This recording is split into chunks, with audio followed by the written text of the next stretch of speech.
10 ఏళ్లు ఈ రాష్ట్రంలో మంత్రిగా పనిచేసినటువంటి వ్యక్తులు, ఈ రాష్ట్రాన్ని పరిపాలించినటువంటి నాయకులు వాళ్ళు కొన్ని మాటలు మాట్లాడితే నిజంగా వాళ్ళు మాటలు విన్న తర్వాత వీళ్ళకి ఏమైంది, అధికారం కోల్పోయిన తర్వాత ఉన్నటువంటి చిన్న మెదడు కూడా పనిచేయడం మానేసిందా? ఏ రకంగానైతే తెలంగాణ రాష్ట్ర ప్రజలు టీఆర్ఎస్ కు సహకరిస్తలేరు, మా గవర్నమెంట్ ఉన్నప్పుడు 20% తేమ శాతం ఉన్నా కూడా మేము కొనమని వాళ్ళు మాట్లాడే ప్రయత్నం చేస్తున్నారు. కేటీఆర్ గారికి అదేవిధంగా మిగతా ప్రభుత్వంలో పనిచేసిన నాయకులకు చెప్పదలుచుకున్నాం, ఏ రోజైనా టీఆర్ఎస్ ప్రభుత్వం ఉన్నప్పుడు 20%, 18% తేమ శాతం ఉన్నటువంటి పత్తిని కొనుగోలు చేసి ఉంటే నేను దేనికైనా సిద్ధం. రేపే ఎమ్మెల్యే పదవికి రాజీనామా చేస్తా.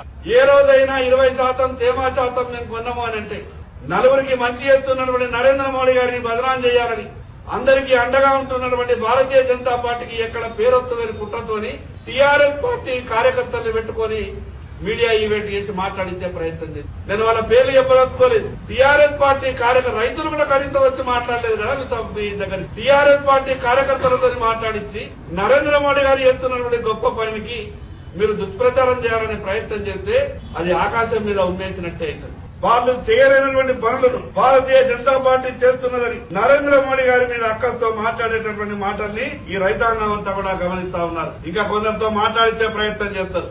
పాయల్ శంకర్ ఆదిలాబాద్ మార్కెట్ కు వచ్చిండని కళ్ళు లేకుంటే 4 అద్దాలు కొని పంపిస్తా. నేను ఎన్నిసార్లు మార్కెట్ కమిటీకి వచ్చినా, ఎన్నిసార్లు ఢిల్లీకి వెళ్లి మీటింగ్ లో మాట్లాడినా, ఎన్నిసార్లు ఈ రాష్ట్ర వ్యవసాయ మంత్రికి కలిసినా, ఎన్నిసార్లు అగ్రికల్చర్ సెక్రటరీలకు కలిసినా, 7 గుంటాలు ఉన్నటువంటి దాన్ని 10 గుంటాలకు చేయించినా, కొనను మొండికెత్తే ఈ రోజు ప్రభుత్వాన్ని ఒప్పించి జొన్లు మన్నించినా ఇవన్నీ మీ కళ్ళకు కనిపించలేదా? టీఆర్ఎస్ పార్టీలో రాజకీయ ప్రసంగాలు అయ్యారనుకుంటే మీకన్నా ఎక్కువ మాట్లాడగలుగుతాం. కానీ రైతుల విషయం ఒక మానవతా దృక్పథంతో మాట్లాడాలి, వాళ్ళకు మనోధైర్యం ఇచ్చే విధంగా మాట్లాడాలి. కానీ రైతుల్ని కించపరిచే విధంగా, రైతుల మనోధైర్యాన్ని కోల్పోయే విధంగా ఇది మాట్లాడడం మంచి పద్ధతి కాదు. ఇప్పటికీ కేంద్ర ప్రభుత్వం నరేంద్ర మోడీ గారు రైతులకు రూపాయి వడ్డీ లేకుండా ఈ రోజు కేంద్ర ప్రభుత్వం 3% వడ్డీ విడుదల చేయడానికి సిద్ధంగా ఉంటే ఆ రోజు టీఆర్ఎస్ పార్టీ చేసినటువంటి పాపం రుణమాఫీ పేరు మీద గొప్పలకు పోయి ఏ రైతు కూడా సరైన రీతిలో రుణమాఫీ కాలేదు. ఆ ఇన్స్టాల్మెంట్ల సంవత్సరానికి కింద వేసి రైతు పూర్తిగా నడ్డి విడిచేటటువంటి ప్రయత్నం చేశారు. దాని కారణంగా లక్షల రూపాయలు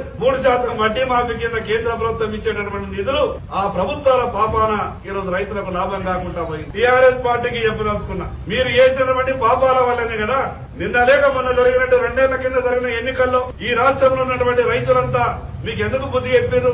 రైతులకు నిజంగా మీరు గొప్పగా చేసి ఉంటే ఈ రోజు మిమ్మల్ని ఇళ్లలో కూర్చున్నబెట్టే వాళ్ళు కాదు. స్వయాన మీ చెల్లెలే కదా ఈ రోజు మాట్లాడుతా ఉన్నది కవిత. మా టీఆర్ఎస్ పార్టీ చేసిన పాపాలు మామూలు పాపాలు కావు. దాని కొరకే ఎక్కడికి వెళ్ళినా కూడా మా వాళ్లకు అడ్రస్ లేకుండా మా వాళ్ళని చేస్తా ఉన్నారు. ఆ రైతులకు చేసినటువంటి పాపాలే, ఆ పాపాలను కూడా కడుక్కోవాలని మీ చెల్లెలే కదా ఊరూరుకు తిరిగి మాట్లాడుతున్నది.